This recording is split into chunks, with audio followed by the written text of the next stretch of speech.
pa rin pala. Ang ganda na Nagulat analysis mo ng ginawa mo. Laguna, Laguna Integrated Laguna Lake, because it's the biggest lake, not only in the Philippines, in Southeast Asia. Southeast Asia. Right. It's a natural water impounding. Right. Di ba? Diyan dapat dinadala yung tubig ulan. Pero ayusin mo yung drainage sa Metro Manila. Diyan mo dali. Tapos lagyan mo ng dike para hindi umapaw yung tubig sa mga farmlands.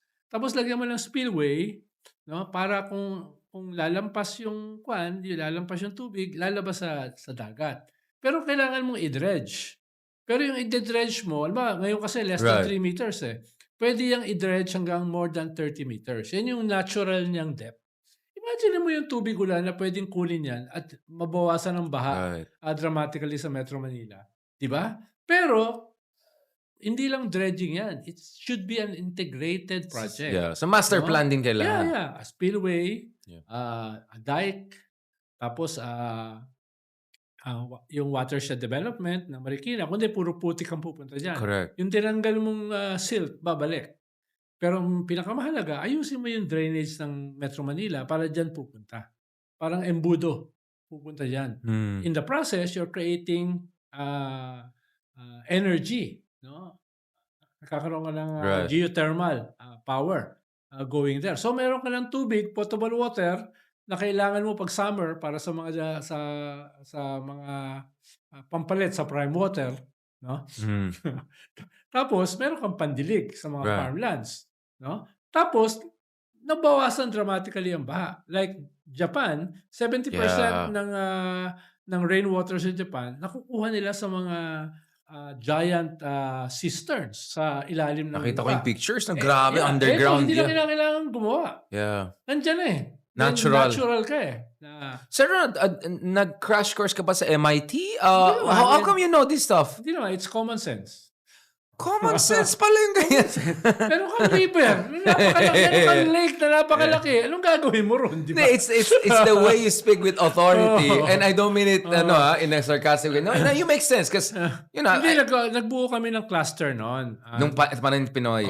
Department of Finance. Tapos nandun yung Laguna Lake Development Authority, LLDA. Nandun ang DNR, Environment. Nandun ang DPWH, si Babe Singson. No? Tapos nandun yung agriculture. Paano? Integrated yan eh. Right. No? Yung potable water, gagamitin mo sa agriculture. Tapos imagine mo yung employment na i-generate mo, creating that master plan. No? Easily, lalampasan natin ang Indonesia as a high middle income country. Right. Just for a big ticket project katulad niya. But do you need like PPP, like I don't know, Ramon Ang or someone like that getting involved? It could be. Pwedeng ODA yan eh. No? Japan, ADB. Pwedeng PPP yan dahil magandang project eh. Tapos, pwedeng ipagmalaki halimbawa ng ADB. Correct. Pwedeng ipagmalaki ng World Bank. Nagawa namin ito, di ba? For international. Or mga ODA ng mga iba't ibang countries. Na hindi China. So, ang daming, actually, China interesado, no? Magaling sila. Yung Shenzhen, yung gumawa ng biggest dam in the world, yung 3 gorges. Magaling sila sa ganun. Kasama sila sa... Correct. Nagkukwenta, interesado. Magaling sila. Until nangyari yung 2012 na Scarborough. No? Ang sinasabi ko lang, these things, hindi mo kailangan maging techie or infra expert. It's common sense. No? But no political will. No political will. Well, nasimulan yan. Pero it's a 3-decade project. Yeah. Feasibility study lang yan. Mahigit 2 taon. Yeah. No? Because it will be the biggest project in the history of the country. Kung natuloy, Kung natuloy. No? Ibig sabihin, it will traverse different administration dahil 6-year lang ang term mo eh. Yeah. Di ba? 6-year lang ang term mo. Let's talk about that, the time horizon, time lag element. Because when people talk about flood control, they think, although alam naman natin yung mga ghost and shoddy, you can make it in 0 seconds. But a real flood control would take some time, right? And the reason why I mentioned that is, ang dami natin mga kaibigan dyan na galit sa flood control. But interestingly, they only pay attention to flood control projects passed recently when they forget, actually, we're talking about tens of thousands of flood control projects over the past decade, thanks to Senator Lacson. But thanks to Senator Bato de la Rosa kahapon, he didn't Galing. even give himself a chance. Inulit pa niya. Di ba? Can Kita you mo be yung- more specific? Nakita mo yung mukha niya, napaka-classic. Nung biglang di ba? na-gets niya, biglang- Dumbfounded, di ba? Yung biglang gumanon siya. Ang daming meme na ginagawa niya. like, can you make it sure kay Sarah with H, no? Can you make it sure?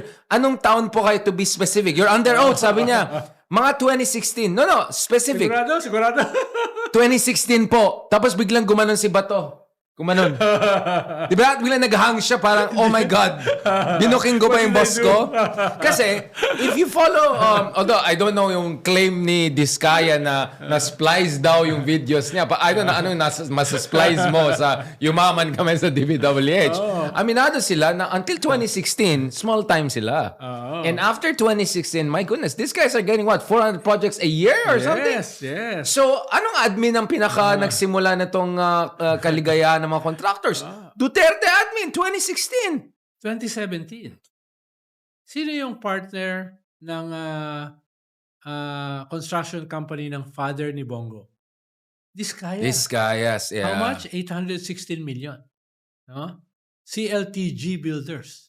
Pero sabi naman daw ni Bongo na ayaw na ma-involve yung family niya. He tried to interject to avoid conflict of interest. Hindi mo narinig? Hindi, Yung ang sinasabi lang natin, may partnership sila with Diskaya 2017. Continuity ng statement, yung tanong ni Bato, na nagsimula sila 2016. Tapos 2017, meron na silang proyekto with the family of Bongo. Kahit anong sabihin ni Bongo na walang relasyon, yun eh. Inamin. Obvious, yeah. No? Nasarap lang. But it's interesting, no? Jinggoy, he was forcing them to say projects nila is only in Metro Manila. And then this guy said, no, actually most of our projects are in the provinces. I think she was careful not to say Davao. But she said many different places across the country, even Cebu. Ang So, problema lang ni Jinggoy, parang ay marami siyang problema. ang hirap kasi mag-imbestiga ng mga ghost projects kung nakulong ka dahil sa ghost project. Convicted ka pa rin technically. At ongoing yung kaso. Yeah. Diba? Pero bibo siya. Medyo nabawasan ka na ng konting credibility. Konti lang. Assuming there was to begin with. But speaking of credibility, how do you see Mark Oleta's handling? Kasi the moment na Tito Soto, di ba, ito yung body within DPWH na nagbibigay ng clearance sa mga contractors. Sabi niya, di ba you were appointed by President Rodrigo Duterte? Biglang si Mark Oleta, I think we ran out of time. Parang yung ginagawa ko sa Sir Ronald. Pag may sasabihin ka political incorrect, Hoy! Di ba may tayo? Parang ganun nangyari. No? Tapos nakita mo, tumawa si Soto para sabi niya, everyone saw what happened. Na lang cool din si Soto, no? Parang, obvious. Saka binanatan siya ni Marcoleta dahil sa proposal niya for an independent commission. Ayaw niya. Ayaw ni Marcoleta. Wait. Alam ko, Marcoleta, lahat inaway si Lacson.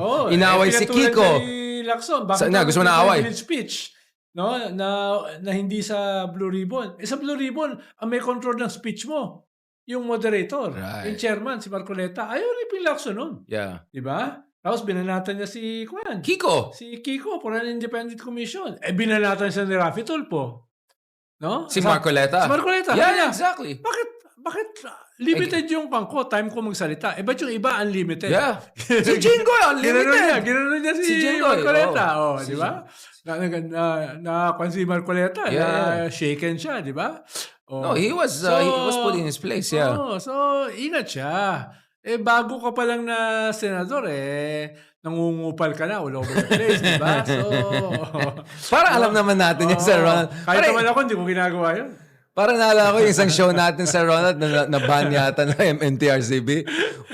Ang ganda ng discussion namin. Believe na believe lahat sa akin. Ang galing naman tong batang to. Konyotic, marunong.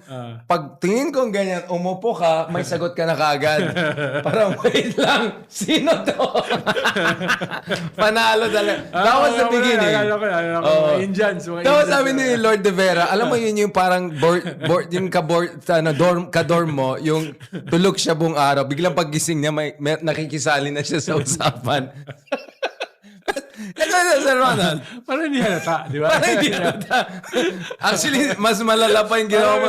Pagdating ko yata dun sa Isang forum, conference. tapos na. Late ka, last 10 minutes. Tapos kasama ko pa mga Indians. Di ba? Ng mga admirals. Pagpasok pa lang, bakit kayo? Hindi nyo ginanon yung kabilang ganyan. Tapos ngayon, who is this guy? I just saw him. Akala Sinagot nila, naman ako. Sinagot ko. pero heckler ka talaga, Sir Ronald. You're such a heckler. Sana di kailangan ka maging senador na rin, Sir Ronald, para ma-heckler ka rin namin yung mga iba. Pero si Erwin Tulfo talaga nag-next level siya. Ginawa niyang Rafi Tulfo show yung pinagalit-galitan niya. But if you're this kaya, may malusutan ka pa dito. Medyo ipit na ipit talaga siya, no? Dapat nga diniin siya dun sa kwan, yung profit margin. Ano sabi niya ay matagal na kasi sila, 23 years na. Yung daddy rin niya, contractor. Yung pala, hindi pala 23 years yung kanyang mga 10 years There's lang. lang. At 6 years noon is Digong. 10 years lang, tapos 6 years ka digong, no? Pero ang hindi tinanong doon, yung profit margin. Bakit billions ang kinikita mo? Yeah. Billion yung project, tapos billion din ang kita mo. Sa walang nagastos. Sabi na, paano yun, di ba? Sa walang napunta sa project. Oo, di ba?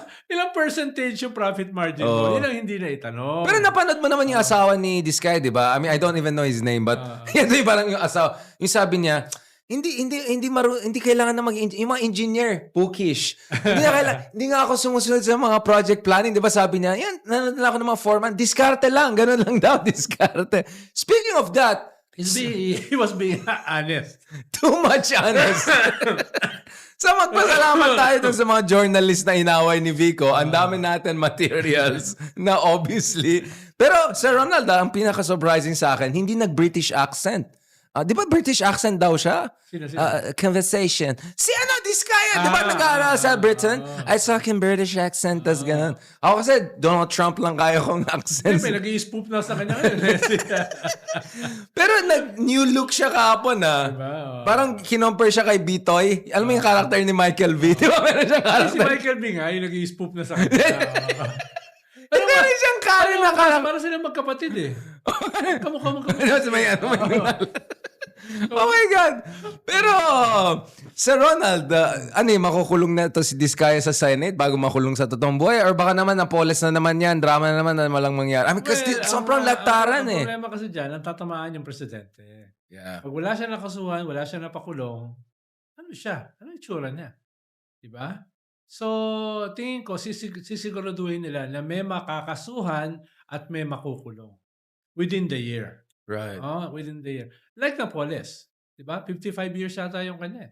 Yung conviction niya, diba? Tingin ko may ganon. Ang mahalaga lang, hindi lang contractor. No? Kung hindi pati, mga politiko. Right. Kung Pero, hindi, pero bagong contractor, meron ka pang mga district engineers na may Audimac Pigay, may ano Kaya yan. nga may mga district engineers na lumabas na ng bansa. Yeah. No? Pero yung may Ferrari, nandun din kahapon. Yung merong Ferrari. Baka ako yun, kung interesado ka, baka fire sale yun. Oo. Baka 100,000 na lang yung Ferrari niya. Parang yung mga Pogo, fire sale, di ba? Yung mga, tuloy walang bumibili ng Alphard ngayon kasi alam nila yung mga second-hand Alphard puro Pogo. 1 million na lang, Alphard ka ng bago, imagine mo. Diba? Grabe, Sir Ronald. Buyer's market ngayon. Buyer's market, I know, thanks to all this Pogo. But, grabe, Sir Ronald, like, why did it start during Digong's time? Is it because you guys saved a lot of money? Now, I'm not blaming you, but because, di ba, yun yung criticism ng Aquino administration. Masyado kayong ingat, kasi ayaw niyo ng corruption, ganon. Pero ang daming pera ni Digong, kaya siguro, does that have anything to do with this explosion of flood control projects? Yes, nag-iwan kami ng almost 1 trillion pesos in savings dahil responsibility ng previous government na wag mong iwanang walang laman yung coffers ng gobyerno. Dahil magsisimula wala pang budget yung susunod na gobyerno. It's about responsibility. Ikalawa, maraming nagastos ang Aquino government. Hindi lang masyadong nawaldas katulad ng previous government ng Arroyo at ng mga sumunod, di ba? Kaya nga inuulit ko, sino pinakamaraming naitayong tulay? Sino pinakamaraming naitayong kalsada, no? Sino yung maraming nasimulan na big ticket projects na tinuloy dun sa build. Including itong subway. Yeah. Subway, yeah. Na tinuloy dun sa build. Di ba?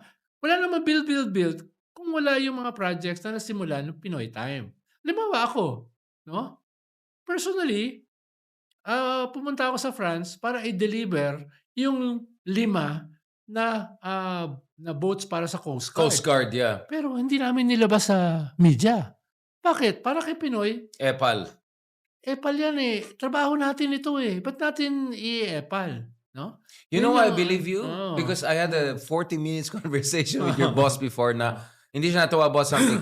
But I talked to him, and one of the things I told the late president, and this is where actually I really felt he's really a sincere person, no? Because, not usually feel, parang ang point niya Kung is, ako yung presidente, ba't kita kakausapin ng 40 minutes? exactly, sino ba naman ako? No, but what I'm saying is, ex-president rin naman siya by this time. But my point is, I think Pinoy really has this very, almost like Scandinavian Germanic idea of a leader, above the fray, technocratic, walang drama. And you know what I told the late president, your former boss, is, pero Mr. President, we're more like Italy's Berlusconi. We're a Latin country. People like drama, performativity. Feeling ko na-depress siya after that kasi I think nag-sink in nga sa kanya na medyo hindi tugma yung kanyang... Parang, ang point ko is, tama yung ginagawa mo, but also you have to promote it. Otherwise, you will not get Sa kanya credit. mahalaga ang fiscal responsibility. True. Kaya nga yung debt to GDP namin, magkano? 20? No? 25? Hindi, 30 plus lang 30 plus, yeah. Oo, ngayon, doble na. 60 na. Diba? oo. Ngayon, doble na. So, ibig sabihin, sa kanya, mahalaga yun Oo. Paano? Ang Prudence. kinuha yata niya, economics Sa Ateneo. Kay Ma'am Arroyo, siya nag-aral. Oo. Yun ang Yeah, kinuha niya. economics Kaya, mahalaga sa kanya. Halimbawa, may proposal na doblehin ang benefits ng seniors. Sabi niya, okay sa akin yan in principle. Pero, paano yung natin? Paano yung SSS? Ano mangyayari sa kanila? Yeah, No? correct. Kaya ang ginawa niya, kumuha siya ng mathematician, humingi siya ng actuarial analysis ng kung gagawin ito ay ano Sustainable ba yan? mangyayari for the next 10 years. Right. Paano, sa kanya, hindi lang dapat kami responsable sa aming 6 years. Dapat yung responsibility namin doon sa susunod. No? Ba't namin ibabankrupt ang SSS para lang kami maging popular at manalo sa next election? Ba't namin ibabankrupt ang GSIS? Na popular. No? Pero, ano mangyayari dun sa institusyon? So he No? was anti-populist in that sense. Yes. In a way, he's liberal So, sa kanya kasi is modernity. No? Modernity. Hindi siya postmodern. No? Or Hindi siya pre-modern postmodern. actually, more pre-modern. Halimbawa, may nag-propose na, boss, baguhin natin ang konstitusyon dahil tingin namin ay papayag ang mga tao na ma-extend yung term mo. Dahil ang magagawa mo lang kasi, sa 6 years, 1 year kasi is learning curve. Tapos yung last year mo wala is kang- lame oo. duck. So 4 years lang talaga yung term mo. Correct. Tapos hindi ka na pwedeng tumakbo ulit. Nagawa yan nung panahon after Marcos dictatorship na iba yung ethos at sentiment sa mga tao. Malayo na tayo ron Baka pwede naman ng 2 terms. Katulad halimbawa sa US. Sabi niya, hindi ko gagawin yan para sa term extension. Sabi niya ganun, kahit popular siya, very popular siya noon at hindi ko gagalawin ang konstitusyon ng aking ina. So may ganung sense of Right. siya. Na hindi ko nababanggit kung sino nagtulak no sa cabinet. Yeah. Pero may You don't nagtulak. have to spill the May beans. nagtulak. Yeah. Sinute daw niya kagad. Sinod down niya agad. But I think that sets it down perfectly for the next episode because we want to talk about charter change because many people are saying, baka this is beyond redemption. The system is so broken, so co-opted. There's no accountability. We thought Napoles was crazy level of corruption. It's even 30 times worse now, by the way, from 300 million to 9.5 billion, right? So some people are wondering about charter change. But before talking about that, I want to also talk about those people who are pushing for good governance, but are... I don't know kung nakikinig sila kay Bato kahapon na ang nagsimula hindi 2022, 2016 itong mga kababalagan na yan. So we're gonna discuss that, Sir Ronald, on the next episode. Magpasalamat ka, Sir Ronald. I wanted to put you on the spot kasi you were the political affairs advisor of Pinoy. Why didn't you convince him to be more populist for the sake? Kasi, it reminds me of yung joke ni Mar Rojas. I don't know, people think of Mar Rojas as such a boring guy and all. But when he's among geeky people, this is in UP School of Economics, he's actually funny in a geeky way. Sabi niya, ang problema, in-offer namin tinola. Ang gusto nyo, dinuguan. Diba? Which is a very good way of saying it. Like, tinola, healthy, not over but sustainable. Gusto na tayong dinuguan, 3 to 6 months, days, which is basically Duterte, which literally became bloody, right? So let's discuss that in the next episode. Thank you very much, Secretary Ronald Llamas, Na hindi populist. na hindi populist at mas popular kay Edu Manzano. Thank you very much for joining the latest episode ng Pilipinas 360.